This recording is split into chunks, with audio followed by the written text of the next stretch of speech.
Today I'm going to share with you some tips on how you can create some very professional looking self-portraits and hopefully show you that you really don't need fancy equipment to create amazing shots. A disclaimer here, I'm not a professional photographer and I do not have professional equipment. And because I live alone and I'm single, I have no one else to take photos of me, so I have to resort to a little bit of creativity with some junk.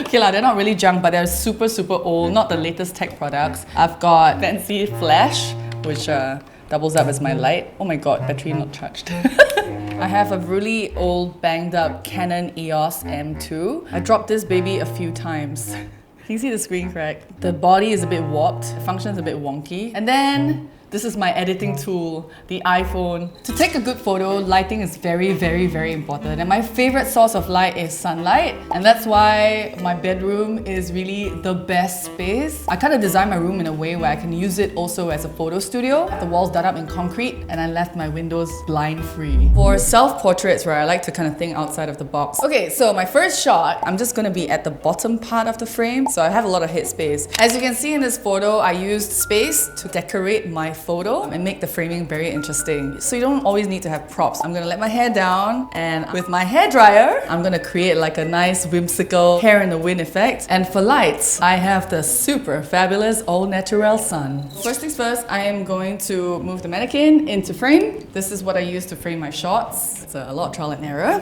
and unlock the focus. Fake humans are the best because they're always available. The next step happens really quickly. This is already set on a 10-second timer mode. Oh my god! So I have literally 10 seconds to get into position and put on the hairdryer to blow my hair. Okay, let's see. Okay, let's see. Somewhat there. I need to just bring the fucking hairdryer lower. It's very hot. I know I look very cool in it, but my hairdryer is only set to hot air, so I literally was sweating as I was running and getting hair blown. Okay, this is too low. What's wrong so far is my framing. This one not bad, but the hair flying not nice. The hair is doing quite nicely here, but the face looks like a cow. It's embarrassing. This is usually a private thing. Now you have to see it. I can't really see what's going on in the screen, so I have to keep doing this a few times, and sometimes it can take up to like half an hour, 40 minutes for that one perfect shot. The hair has to blow well, the face has to look good lah. Oh my god, I think I might have it. It's not cool except for the stray hair. I can edit this one out. Okay, got it.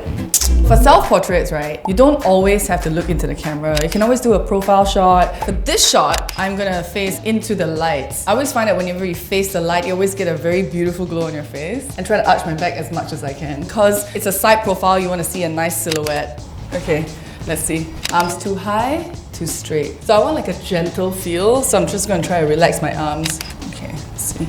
Ooh, nearly there. The face is quite on point. Holy shit, I'm in love with myself. Okay, I need to just fucking work on the hand. I think I got my position. You gotta love yourself to do this, if not you'll forever think you're ugly and you'll like shoot for 8 hours. Okay, yeah, got it. I like the face. Look at the light in the eyes. Oh my god. It's so gorgeous.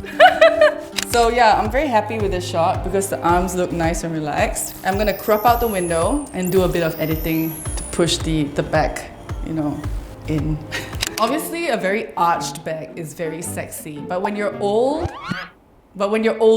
and not so flexible, you use Photoshop to help you achieve that arch. And the software I use for editing is Adobe Photoshop Fix, and I do everything on my iPhone. For this shot, I am going to be using a mirror and backlight. I like the backlight shot because it achieves a very dreamy effect. So you basically face your back to the light, prop up a mirror against the wall. When you're shooting on your own, this is great because I can see from the reflection of the mirror where the focus should be. I can fix my face before I pose. And now, I whipped up a really solid prop. This is my only professional prop. It was given to me as a Christmas present by my friend Sue because she saw how I struggle with self-portraits. So I'm gonna try to use the reflector to bounce off some light that's behind me so my face doesn't look too dark. Okay, this is without the reflector. Very flat. I can give it some dimension with the reflector.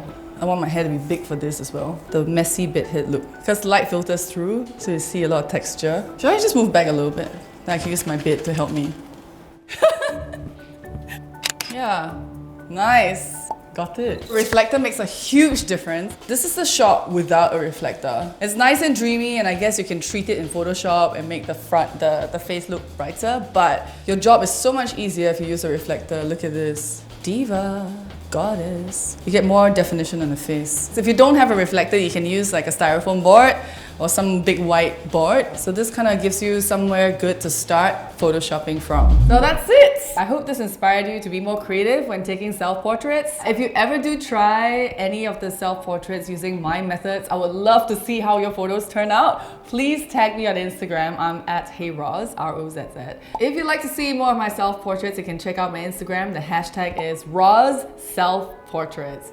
And I'll be willing to share with you how I create all those shots. I'm not stingy that way. Alright, that's it for this episode. If you like what you see, please subscribe. And don't forget to download the Clicknetwork app so you can watch episodes up to a month before they hit YouTube. And also follow us on socials. That's it. My name is Rozz. Bye.